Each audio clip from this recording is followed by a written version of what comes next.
O livro do profeta Isaías, no seu capítulo 66, no seu verso 1, e também podemos ler o verso 2, nos falam sobre um assunto importante que é a natureza espiritual de Deus.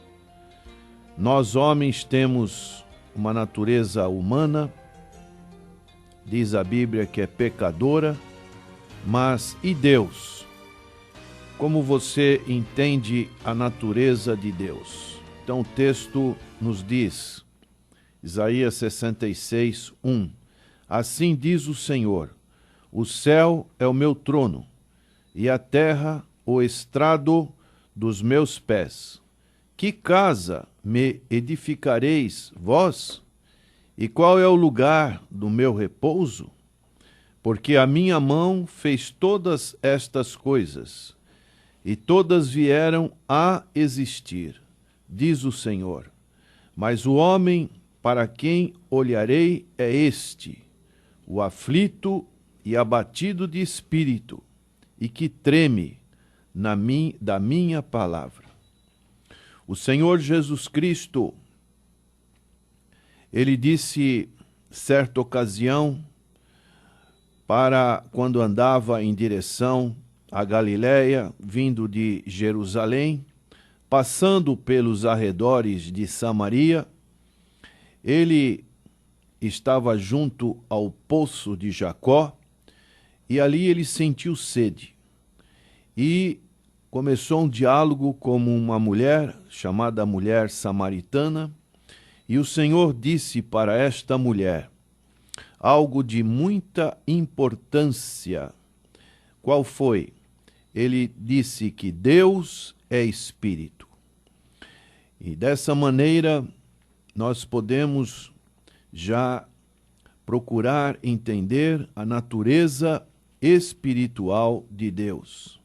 Ainda que plenamente pessoal, Deus não vive num corpo, nem através de um corpo como nós vivemos.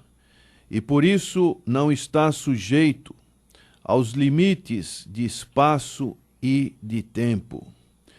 Embora nada do que foi criado possa ser onipresente, nenhuma coisa nós podemos ver que está em todos os lugares, mas Deus, em toda a sua plenitude, está presente em toda parte, continuamente. Todas as coisas criadas estão limitadas pelo tempo. Porém, para Deus, não há o momento presente no qual ele esteja encerrado como nós. Deus não está sujeito a limites, Deus não está sujeito a fronteiras, como sendo a sua infinitude e sua imensidade. Deus, então, não tem essa necessidade. O Salomão, quando edificou o templo ao Senhor, ele pôde dizer a respeito disso em 1 Reis, capítulo 8, verso 27, o sábio Salomão, ele disse, mas de fato habitaria Deus na terra? Eis que os céus e até o céu dos céus não te podem conter, quanto menos esta casa que eu edifiquei. Eu edifiquei. Então, Deus, ele é imutável, ou Deus é invariável. Coisa alguma pode aumentar ou diminuir a perfeição de Deus. Ele não muda para melhor ou para pior. Pelo fato dele não estar sujeito ao tempo, ele não sofre mudanças como as criaturas criadas por ele. O apóstolo Paulo, na sua epístola, na sua segunda epístola, capítulo 3, verso 8, ele diz, há todavia uma coisa, amados, que não deveis esquecer, que que para o Senhor um dia é como 1000 anos, e 1000 anos como um dia. Então Deus, em todo o tempo, está em plena atividade em seu universo, fazendo coisas novas, surgindo com circunstâncias diferentes. O próprio profeta Isaías, no seu capítulo 42, e no seu verso 9, ele diz: eis que as primeiras predições já cumpriram, e novas coisas eu vos anuncio. E antes que sucedam, eu vô-las farei ouvir. Esse é o nosso Deus, um Deus que está realizando coisas novas. E as principais coisas que Deus realiza é o que nós encontramos na afirmação do apóstolo Paulo em 2 Coríntios, capítulo 5, verso 17. Aqueles que estão em Cristo, elas são novas criaturas. As coisas antigas se passaram, eis que tudo se fez novo. Quando nós estamos em Deus, Deus está fazendo coisas maravilhosas, coisas novas. E dessa maneira, em todas as suas obras, com perfeita consistência, Deus imprime o seu perfeito caráter. Fiel ao seu caráter invariável, ele cumprirá toda a palavra que falou e os planos que ele tem feito. A palavra de Deus nos diz, no livro de Números, capítulo 23, no seu verso 19, diz assim, quando Balaão, ele abençoou Israel, ele disse: Deus não é homem para que minta, nem filho de homem para que se arrependa. Porventura, tendo ele prometido, não o fará? Ou tendo falado, não o cumprirá? Dessa maneira, nós podemos ver esses atributos de Deus, essas circunstâncias da palavra de Deus, sua invariável, também a sua imutabilidade, faz com que Deus esteja sempre, às vezes Deus pode mudar de atitude para com as pessoas, como encontramos quando aconteceu com Saul. Deus mudou a situação do seu relacionamento com Saul, porque Saul desobedeceu a Deus. Em 1 Coríntios, capítulo 15, verso 11, a palavra de Deus nos diz: arrependo-me de haver constituído Saul rei, porquanto deixou de me seguir e não escutou as minhas palavras. Então Samuel se constritou e toda a noite clamou ao Senhor. Dessa maneira, apesar da sua imutabilidade ou invariabilidade, Deus, ele tem sentimentos.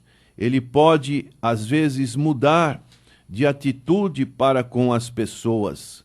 Outra coisa que nós podemos dizer a respeito da natureza de Deus: Deus não é impulsionado por sua reação a acontecimentos ou pela presença de sentimentos que surjam dentro dele. Porém, a palavra de Deus nos diz que Deus, ele tem emoções como alegria, tristeza, ira e prazer. É um grande erro esquecer que Deus sente, ainda que necessariamente ele sinta de um modo que transcende a experiência de emoção de um ser finito.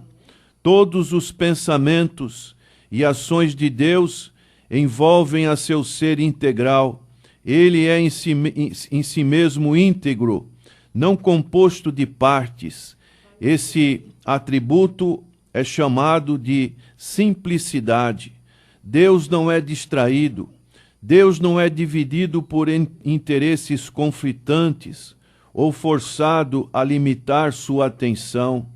Simultaneamente, ele concentra sua atenção total e integral, não apenas em um alvo de cada vez, mas em tudo e em todos, onde quer que estejam no tempo todo. Então, nós encontramos no livro de Mateus, no capítulo 10, verso 29, capítulo 10, verso 29 e 30, a respeito dos estímulos, a palavra do Senhor Jesus que diz assim: não se vendem 2 pardais por um asse, e nenhum deles cairá em terra sem o consentimento de vosso Pai. E quanto a vós outros, até os cabelos todos da cabeça estão contados. Dessa maneira, nós vemos que Deus, ele tem a sua atenção para cada coisa. O Deus que é Espírito, ele deve ser adorado em espírito e em verdade, como disse o Senhor Jesus para a mulher samaritana. Adorar em espírito significa cultuar com um coração renovado pelo Espírito Santo. O Espírito Santo precisa sempre estar renovando as águas, podemos assim dizer, numa metáfora do nosso coração. Rituais, cerimônias ou formalidades devocionais não se constitui adoração real sem um coração anelante, o que o Espírito Santo apenas pode produzir. Se o Espírito Santo não produzir isso em nós, nós entraremos da mesma maneira que os judeus entraram nas suas formalidades com relação a Deus, às coisas de Deus. E a palavra em espírito, em verdade, significa se basear na revelação de Deus, que culminou na palavra encarnada, que é a pessoa bendita de nosso Senhor e Salvador Jesus Cristo, quando ele disse em João 14,6, eu sou o caminho, eu sou a verdade e eu sou a vida. No Espírito, perto está o Senhor de todos os que o invocam, de todos os que invocam em verdade, pouco importando onde estejam, conforme o Salmo 145, verso 18. E através da revelação de Cristo, Deus convida criaturas limitadas e pecadoras para que o invoquem, o Deus eterno e imutável, como seu Deus. Deus comprometeu-se com o seu povo por meio de uma aliança de promessas divinas tão seguras quanto a sua própria fidelidade. Então, os fatos que nós temos escritos na palavra de Deus, os fatos históricos e principalmente a vida de nosso Senhor Jesus Cristo, são promessas, são revelações mais do que suficientes para que realmente possamos acreditar, ter fé na palavra do Senhor. E o escritor aos Hebreus, no capítulo 6, verso 17 e 18, ele diz: por isso Deus, quando quis mostrar mais firmemente aos herdeiros da promessa a imutabilidade do seu propósito, se interpôs com juramento, para que mediante 2 coisas imutáveis, nas quais é impossível que Deus minta, forte alento, tenhamos nós, que já corremos para o refúgio, a fim de lançar mão da esperança proposta. O nosso desejo é que você também tenha essa mesma esperança que a palavra de Deus nos revela. Vamos orar.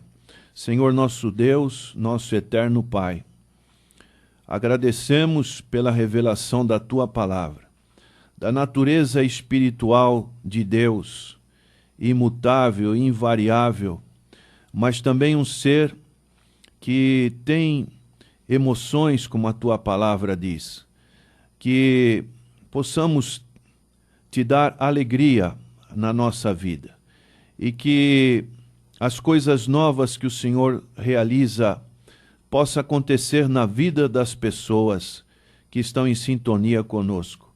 Que haja um novo coração, uma nova experiência, uma transformação de vida. É a nossa oração, em nome de Jesus. Amém.